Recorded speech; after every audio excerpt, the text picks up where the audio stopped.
Nama saya Panduan Debar. Di sini saya akan melanjutkan materi bagian latar belakang perang dagang Amerika Serikat dan Cina.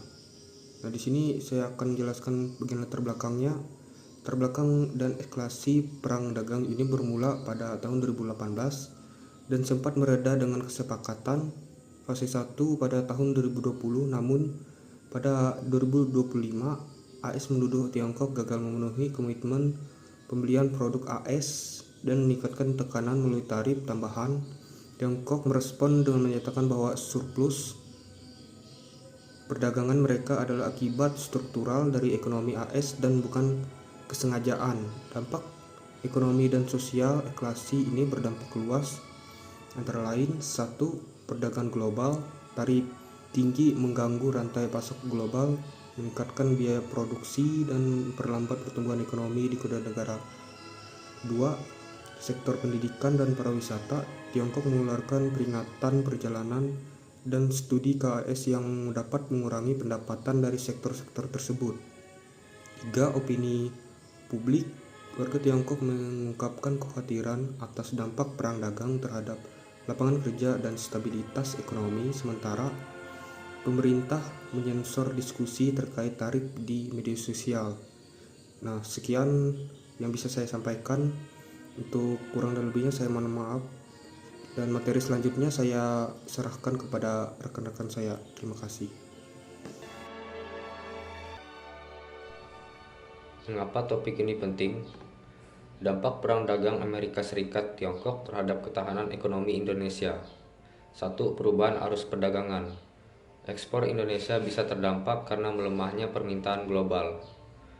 Potensi pengalihan pasar, peluang ekspor ke AS Tiongkok saat mereka saling batasi produk satu sama lain. 2. Volatilitas pasar keuangan. Perang dagang memicu ketidakpastian global, memengaruhi nilai tukar rupiah dan pasar saham. 3. Gangguan rantai pasok global. Industri Indonesia yang bergantung pada bahan baku impor, misal dari Tiongkok, terkena imbas. 4. Peluang relokasi investasi. Beberapa perusahaan asing memindahkan pabrik dari Tiongkok ke Asia Tenggara, termasuk Indonesia. Peluang serap investasi dan tenaga kerja. 5. Ketahanan ekonomi nasional. Perlu diversifikasi ekspor dan penguatan industri dalam negeri. Penguatan kerjasama regional, misal RCEP, ASEAN, untuk stabilitas ekonomi jangka panjang. Perkenalkan, saya Dion Septiawan Putra, saya dari kelompok 4. Di sini saya akan menunjukkan materi kelompok 4. Pemicu dan perkembangan awal perang dagang. Ketidakseimbangan perdagangan, nilai impor yang melebihi ekspor menyebabkan defisit besar. Praktik perdagangan tidak adil, pelanggaran hak kekayaan intelektual, subsidi pemerintah, dan dumping. Persaingan ekonomi, globalisasi meningkatkan persaingan, mendorong kebijakan proteksionis, tarif tinggi, dan kuota impor untuk melindungi industri domestik. Dukungan pemerintah, subsidi, dan kebijakan lain yang merugikan mitra dagang. Perubahan teknologi mengubah struktur ekonomi dan menciptakan ketidakseimbangan baru.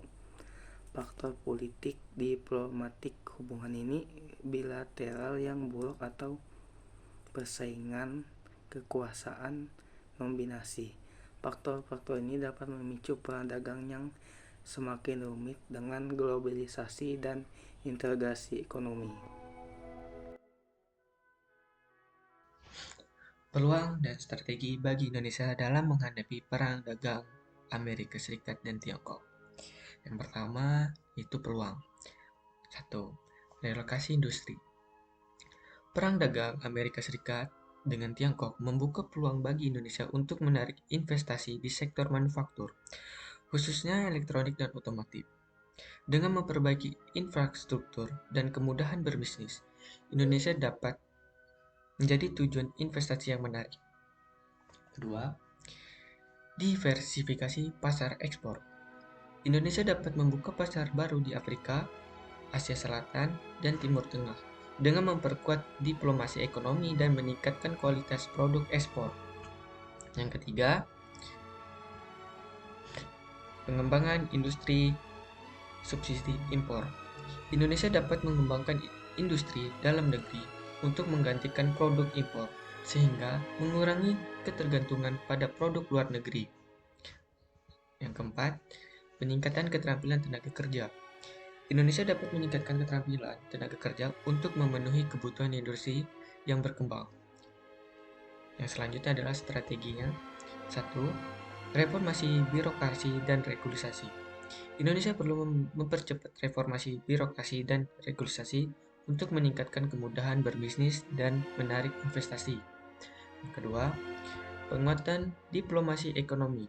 Indonesia perlu melakukan negosiasi bilateral dengan Amerika Serikat dan memperkuat kerjasama ekonomi dengan negara-negara mitra untuk meningkatkan akses pasar dan mengurangi hambatan perdagangan. Yang ketiga, pengembangan infrastruktur. Indonesia perlu meningkatkan infrastruktur untuk mendukung pertumbuhan ekonomi dan investasi, seperti pembangunan jalan tol, pelabuhan, dan bandara. Keempat, penguatan sistem pertahanan cyber. Indonesia perlu memperkuat sistem pertahanan cyber nasional untuk menghadapi potensi ancaman dan melindungi infrastruktur kritikal. Kelima, pengembangan industri berbasis teknologi. Indonesia perlu mengembangkan industri berbasis teknologi untuk meningkatkan daya dan mengurangi ketergantungan pada produk impor. Yang keenam, peningkatan kualitas produk ekspor. Indonesia perlu meningkatkan kualitas produk ekspor untuk memenuhi standar internasional dan meningkatkan daya saing di pasar global. Dengan memanfaatkan peluang dan menerapkan strategi yang tepat, Indonesia dapat meningkatkan ketahanan ekonomi dan geopolitiknya dalam menghadapi perang dagang antara Amerika Serikat dan Tiongkok. Dampak pada sektor manufaktur komoditas dan investasi di Indonesia memiliki berbagai pengaruh yang signifikan secara umum.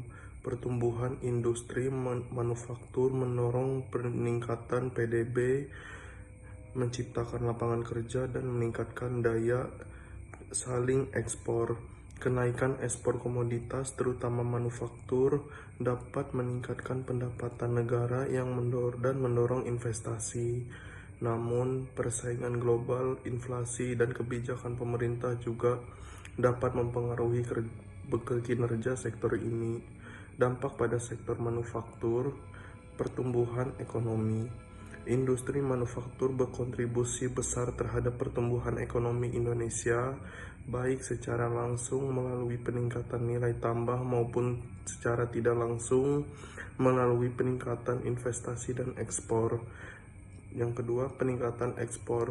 Produk manufaktur seperti garmen, tekstil, dan otomotif menjadi komoditas ekspor utama Indonesia. Penyerapan tenaga kerja.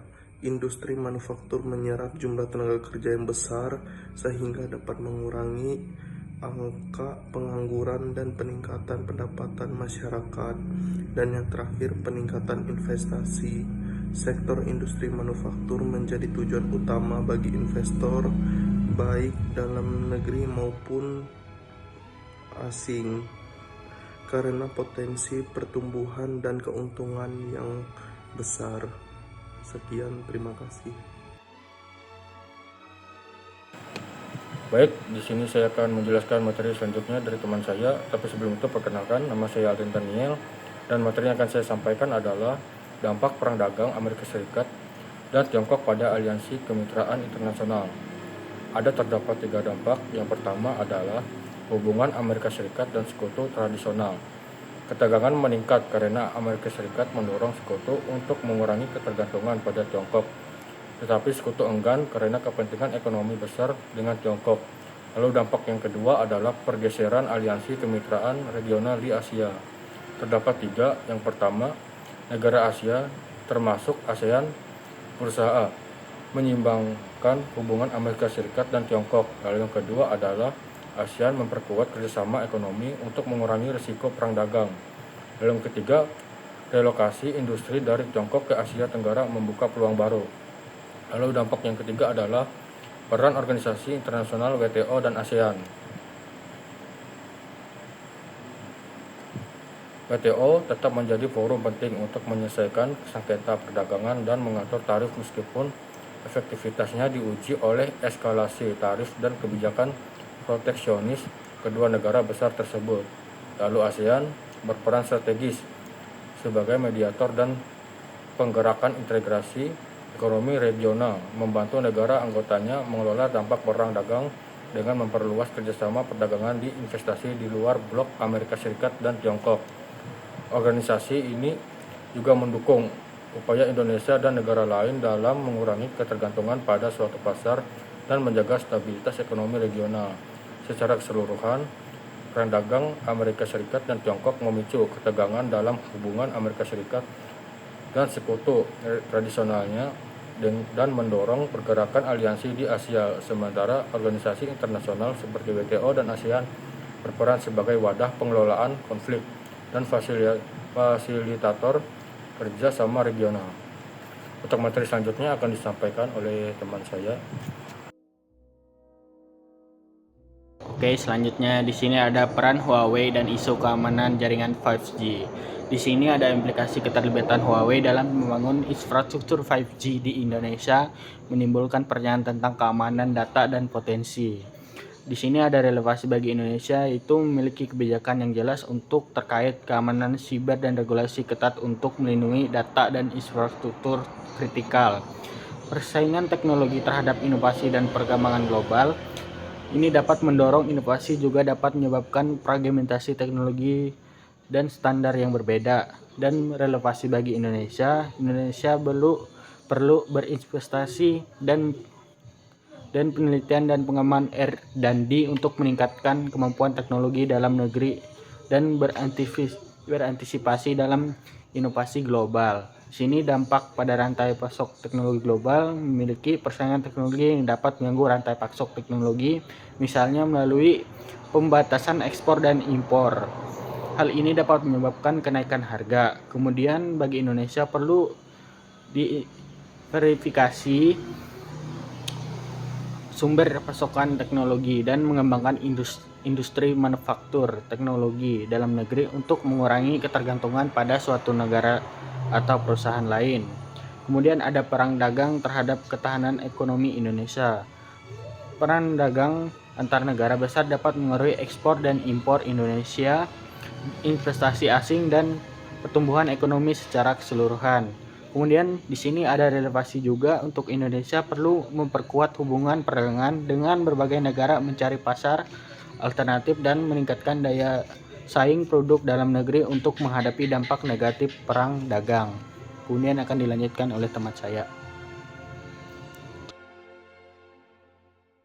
Baiklah, di sini saya akan menyampaikan materi selanjutnya. Tapi sebelum itu, perkenalkan, nama saya Utama Surya Sinarta dari kelompok 4. Dan materi yang akan saya sampaikan yaitu peluang positif bagi Indonesia. Adapun 3 peluang yang dapat saya jelaskan. Yang pertama, relokasi investasi dan pabrik. Ketegangan perdagangan antara Amerika Serikat dan Tiongkok telah mendorong beberapa perusahaan untuk mencari lokasi alternatif guna menghindari tarif tinggi. Indonesia berpotensi menjadi salah satu destinasi utama bagi relokasi investasi dan pabrik. Kemudian yang kedua, peningkatan permintaan produk Indonesia. Dengan adanya pembatasan perdagangan antara Amerika Serikat dan Tiongkok, beberapa produk asal Indonesia dapat menjadi alternatif bagi pasar global. Hal ini membuka peluang bagi industri manufaktur dan ekspor Indonesia. Dan yang ketiga yaitu potensi peningkatan ekspor. Kesepakatan penurunan tarif antara Amerika Serikat dan Tiongkok baru-baru ini telah menciptakan peluang bagi Indonesia untuk meningkatkan ekspor ke dua negara. Sektor manufaktur dan komoditas unggulan Indonesia dapat memperoleh manfaat dari stabilisasi pasar global. Baiklah, mungkin itu saja yang saya sampaikan. Untuk materi selanjutnya dapat dilanjutkan oleh rekan kelompok saya yang lainnya. Terima kasih. Baik, kesimpulan yang kami dapat, perang dagang antara Amerika Serikat dan Tiongkok bukan sekedar perselisihan ekonomi dua negara besar, melainkan mencerminkan persaingan global dalam bidang perdagangan, teknologi, dan pengaruh geopolitik.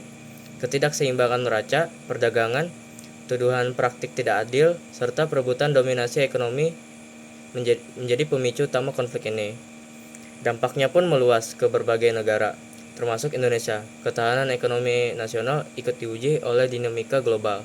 Ini melalui fluktuasi pasar, gangguan rantai pasokan, serta perubahan arus perdagangan dan investasi. Meski membawa tantangan, situasi ini juga membuka peluang bagi Indonesia untuk memperkuat industri dalam negeri, menarik investasi untuk memperkuat industri dalam negeri, menarik investasi asing, dan memperluas pasar ekspor.